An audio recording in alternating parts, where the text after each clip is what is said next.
It's raw. I know it's soon after. Have you got a handle on what happened in those last few minutes that took a game away from it?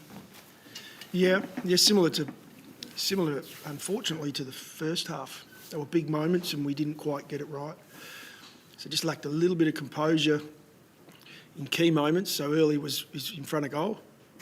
The ability to complete plays. I thought we had a number of opportunities, let alone the points we kicked, the ones that we actually didn't connect inside 50. And so we had our chances and we got the harshest lesson there is in not kicking straight or not being composed in key moments, because even the second half, just at the end there, we had our chances still to hold on and win that game, and we didn't get it done.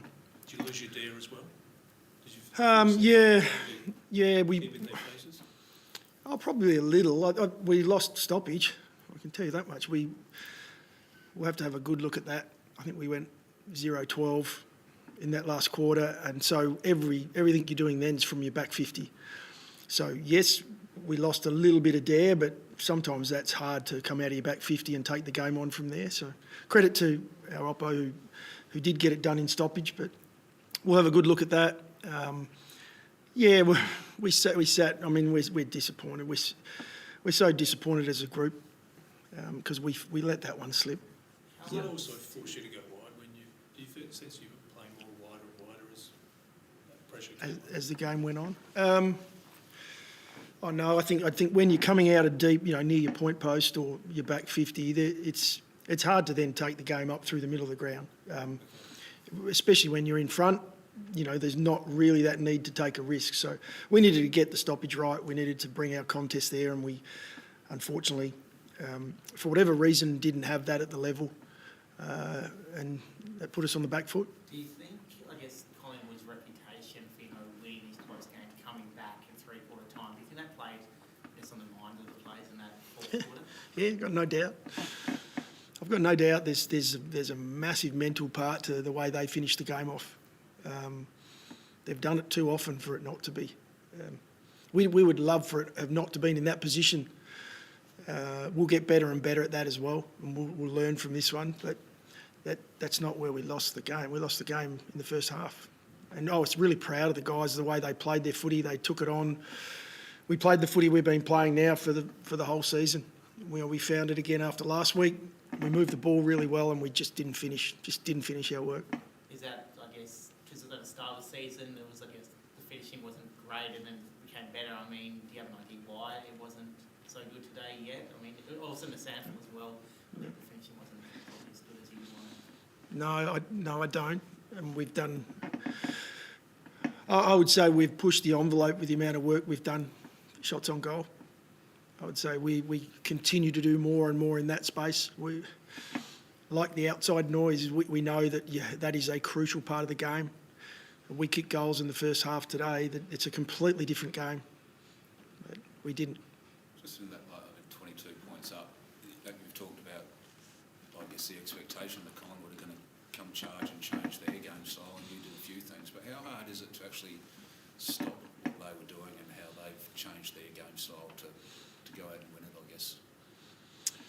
Yeah, I thought we stopped it for a period of time. I mean, they kicked 59 points in the end. So we held up. We dominated inside 50.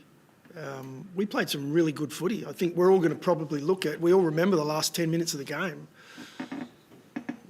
That's where they won the game, supposedly, but I thought we did some great stuff, even as they took the game on. They came out after half-time. They were taking it through the corridor. We had that covered.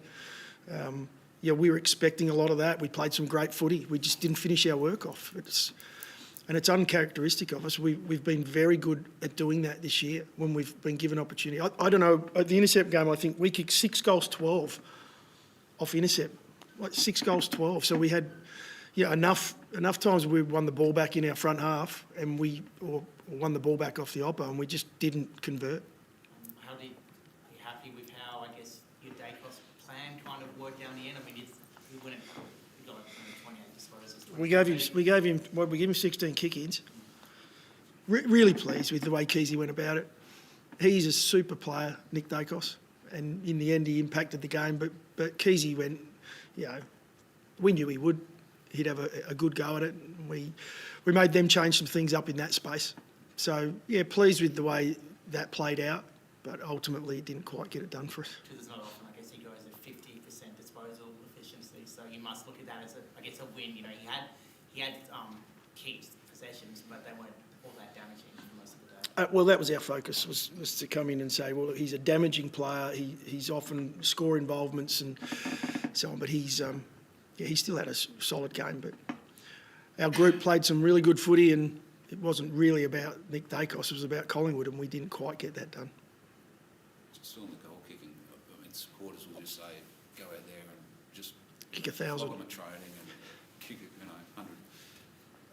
How do you balance that up, or what is the balance at the moment between actually working on the craft and I've heard a lot of coaches talk about goal kicking load and things like that. Is that a factor, or what is? How do you? No, we're doing enough goal kicking. We're doing enough goal kicking, but tonight is one. If it's a trend and we're doing 2 or 3, 4 weeks in a row, well then I'm happy to sit here and talk through maybe what we're getting wrong. It's not a trend. We had a poor night, and sometimes on a night the pressure builds on the next kicker and on the next kicker, and when you're getting to 11, 12, 13 shots on goal, the pressure's immense. So, part of that is finish your work when you get the chance early, and it flows. Again, if it becomes a trend, 3 weeks' time, you guys will come at me hard, I know. I hope that's not the case, because our guys are working on goal kicking. It's a tough next month for the team when it's on paper. I mean, do you feel like this is going to kind of show where you are as a team? Yeah, look, I hope it does, because I still feel like even tonight our guys played some great footy. Maybe it shows where we are. I mean, Collingwood are on top. So we had our chances to beat a side that's sitting on top of that, or up at least near the top. I'm not sure where that put them tonight, but so yeah, it will show where we're at.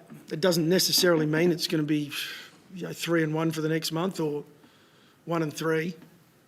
That's not necessarily going to show who we are. It'll be how we play those games. And I thought tonight was one I thought we put a really good, a good brand of footy out there, and we unfortunately let ourselves down with just a lack of polish. Is Saligo okay? Saligo's fine, yeah. It was really, in the end, we wanted some fresh legs on. Solly had done a lot of work up to that point, so he'd played 90-odd% game time. Played actually a really solid game. We just wanted that fresh run in there with Schoenberg coming in, try and inject that in, and we didn't really get a chance to look at it because we were pinned in the back half most of the quarter. Were there ever any doubt? Genuine doubt? No, Laddie's pretty tough. No, that was one we just wanted to make sure we got it all right. We had Matty Crouch ready to go if Laddie didn't, wasn't feeling right in the warm-up, but no, we were confident that Laddie's was more of a fatigue thing. He obviously works hard every week for us, and so he did really well tonight to sort of push his way through. Thanks, guys. Thanks, guys.